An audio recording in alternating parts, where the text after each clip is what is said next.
Today we're working on the 69 Nova. This car's had corners put on, and there's a lot of questions on the internet about what to do with this area. So this is what we do with this area. As you can see, we've done the spot welds. The quarter goes underneath the roof skin, it's spot welded. But to take it an extra step, especially being this car is gonna be almost 1,000 horsepower or so, we're welding the seam solid. So we've got our spot welds in here. Now we're gonna come through and weld this seam solid because we don't want anything, we want this as solid as possible. We don't want any movement or flexing here as much as we can prevent that.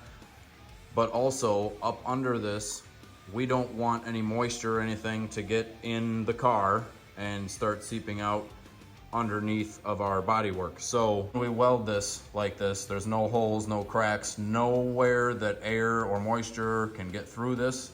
That is gonna be the most bulletproof way to do this. And then what we do is strip the car, we get the car in epoxy, and then we'll take Duraglass, a nice creamy Duraglass, and that's what we start to fill this gap here.